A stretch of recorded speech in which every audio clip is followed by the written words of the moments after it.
On this third lecture in Trusting God. Previously we have spoken about, how to get started and what it is between the definitions between faith and trust in God, because there is a big difference.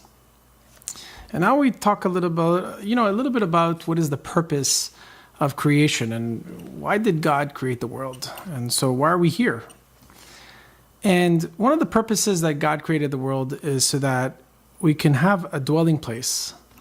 And so that God could have his own dwelling place in the lowest realm, the lowest level, which is considered the world, the materialistic world. Obviously, there's the higher levels, but this is the lowest level. That brings us to earth. When you say we were down to earth, the earth is really the lowest of levels. And a dwelling place is pretty much a place that you could call home, right? And you take your material surroundings, everything that is material, physical around you, and we invest in it.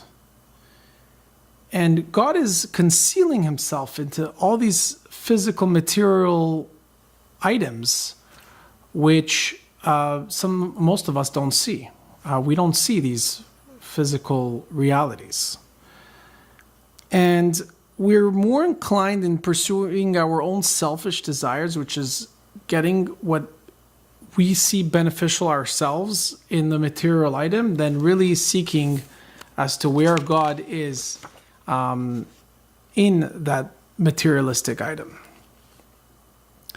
And if we learned to attach ourselves to Hashem, to God, we're going to start seeing God in everything that we do. And every single time that we do a good deed, a mitzvah, right, we are actually peeling off another layer of concealment of Hashem. So just imagine that we have, in front of us, in our eyes and our corneas, imagine we have 1,000 layers.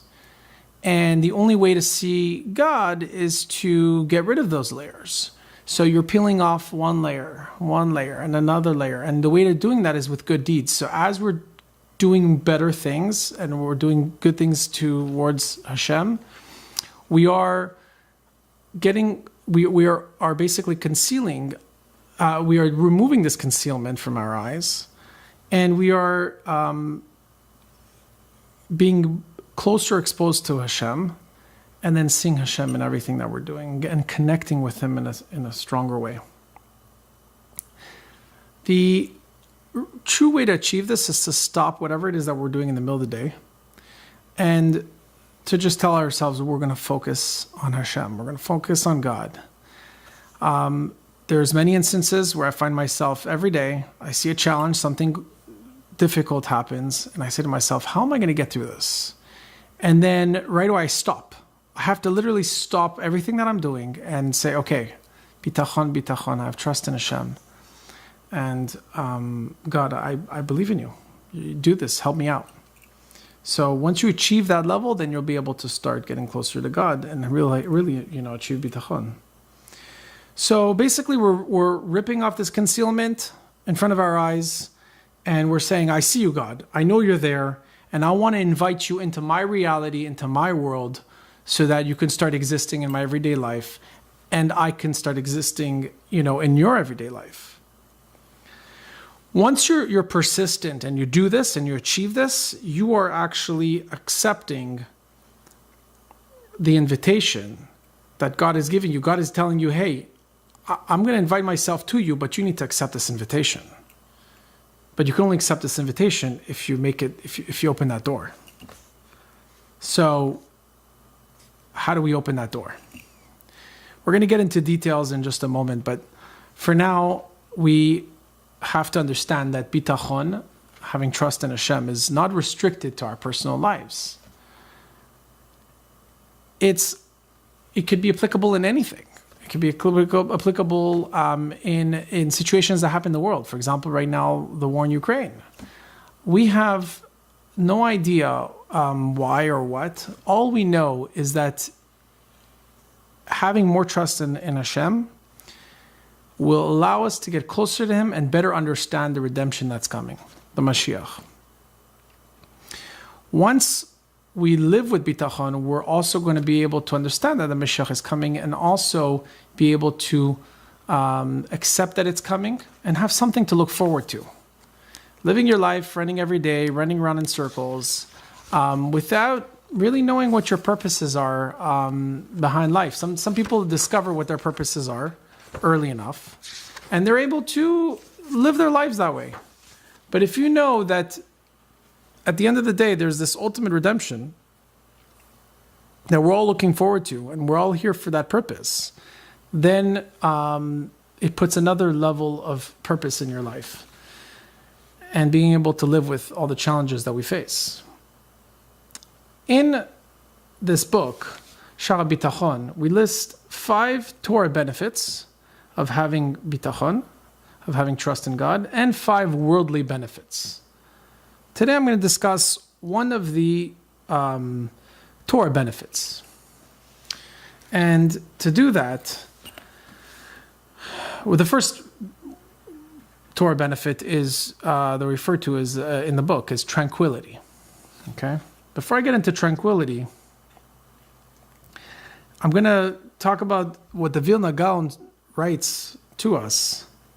And he writes to us something very, very interesting. He says that trust is a general commandment that protects us from transgressing any other commandments. So once you have trust in Hashem, you're going to be, hopefully, you're not going to be able to do other transgressions. So in essence, it's the vital, act that's required for you to be able to properly follow the 613 mitzvot that are in the Torah. And we also have to remember that if God is able to take care of everything in the universe, from a leaf that falls off a tree to world problems to everything that is going on in the world, to births that are happening, miracles happening every day, just everything that is beyond nature, right, that we can perceive, then if He can take care of the entire universe, He can certainly take care of you. That's an important thing to keep in mind. And when we're talking about tranquility, what is tranquility? How are they related? Because once we know that we put all this energy to serving Hashem, we are all of a sudden going to be free from worrying, free from stressing out. We're going to have this tranquility that we deserve by becoming closer to God and closer to Hashem. The Rambam doesn't list the bitachon amongst the 613 mitzvot. So where is this coming from and how important is it? We do find that there's other sources that count, the bitachon as a form of doing one of the mitzvot. For example, Rabbeinu Yonah in Proverbs 3:7 mentions that there's a commandment in the Torah that says you have to fear God. It's one of the 10 commandments. When you fear God, you are ultimately having to have trust in God. Because in order for you to fear God, you need to trust Him that everything will be okay, that He has, God has your ultimate best interest. And that everything comes from Him, and that's how you can properly fear Him. So that's one of the commandments that we see it and understand it from.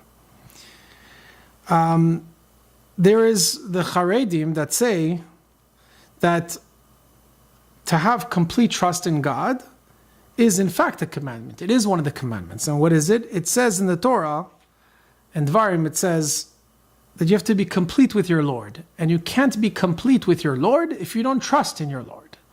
It's like you're in a relationship. If you're in a relationship and you don't trust that person, are you really complete in that relationship? Absolutely not. Whether it's a relationship, a marriage, or a business partnership.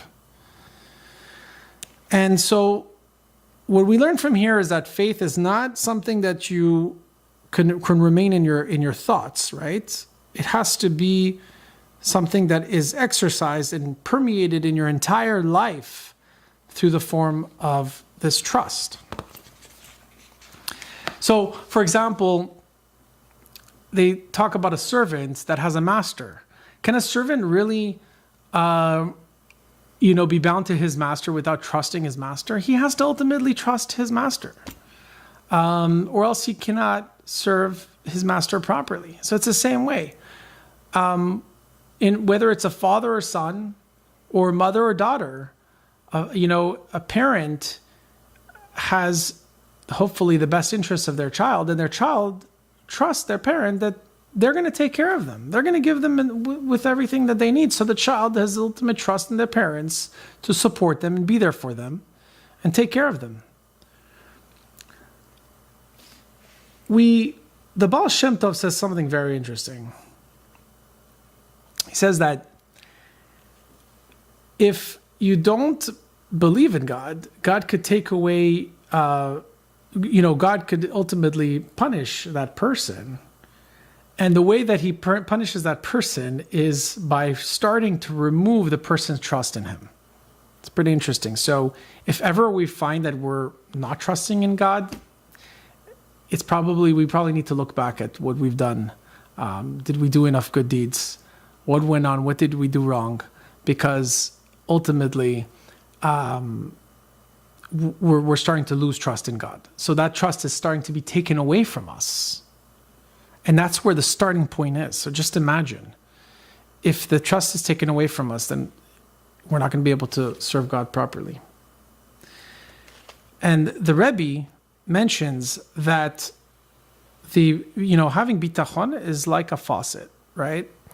If the faucet is open, then lots of blessings, and we could be showered and watered with lots of water can flow through that faucet.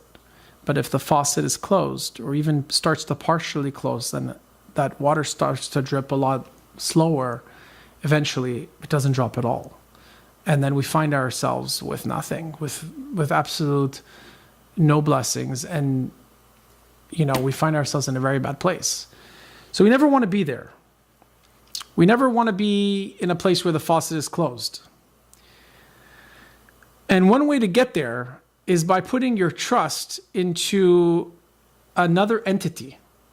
When you don't place your trust in God, you place your trust in someone else. It could be a psychologist, therapist, it could be a parent, it could be a friend, it could be, your social media. A lot of people sometimes express on Facebook how they feel today and why should I do this and should I do that? And they're really depending on their friends and other people's voice to lay concern on their problems and also to determine the output of their actions. If someone does this, or even go to, for example, a fortune teller, right? Or, what you're doing is you're basically saying, okay, God, I don't trust you, but I trust this person. And I'm going to go to that person to tell me what to do or how to do it.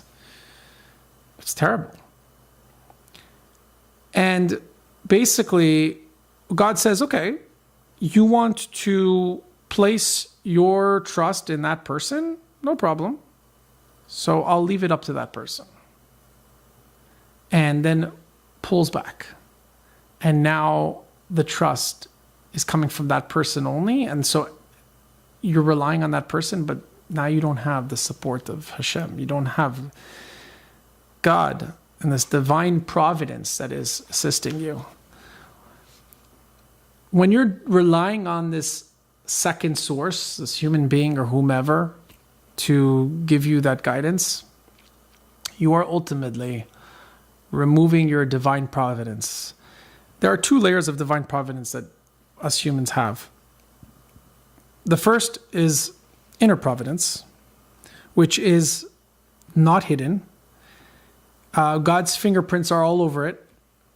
And it's just a supernatural force that we feel and we know, okay, God is there, guiding me, supporting and giving me, being involved in my life. And then there is the external providence, which is a much lower level. And it's concealed by all these things in nature, which we don't see God so clearly. And the person can't detect that God is involved. And basically, the person's living a life of his own. He thinks that everything he's doing is because of his own efforts. He thinks that all his success is everything that he's done on his own. and basically just believing in himself rather than truly believing in God. We compare this, for example, to a cistern, right? Or let's call it a cup, right? A bowl or a cup.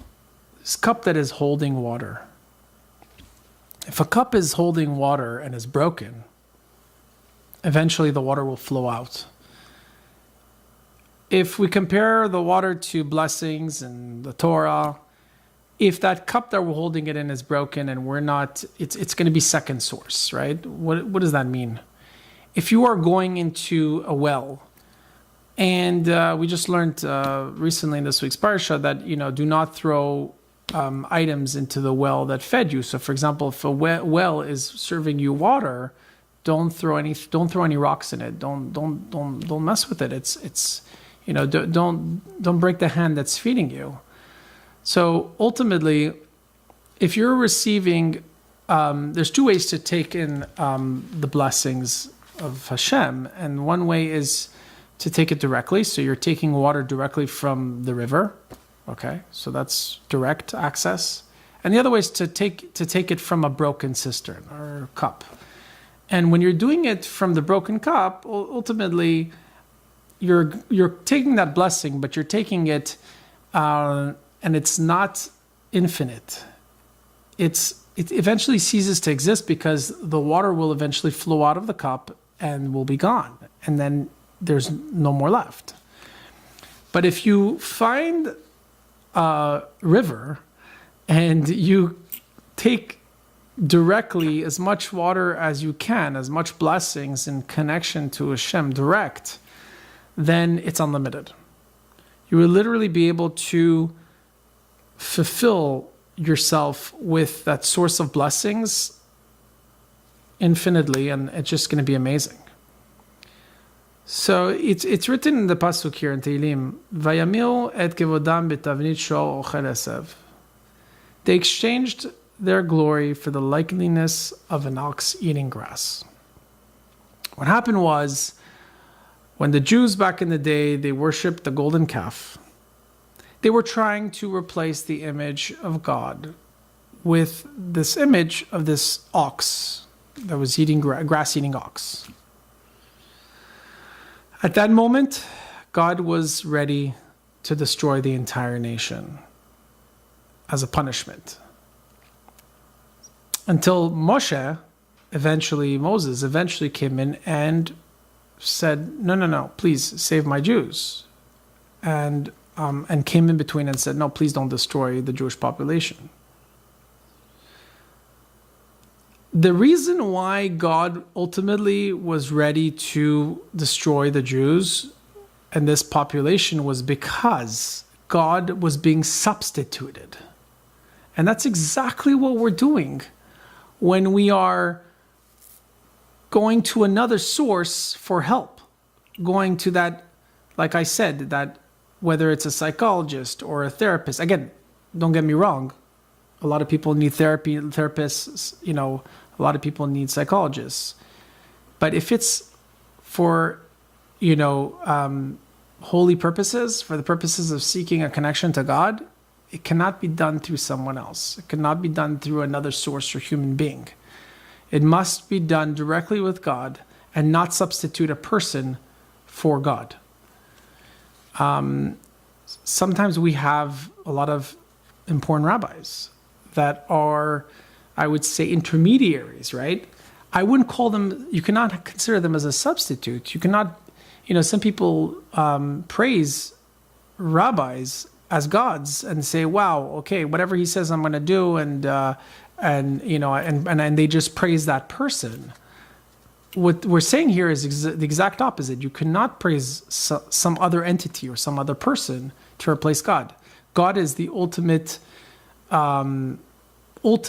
infinite, I don't know what to call it, but God, right? It's not a person or a thing.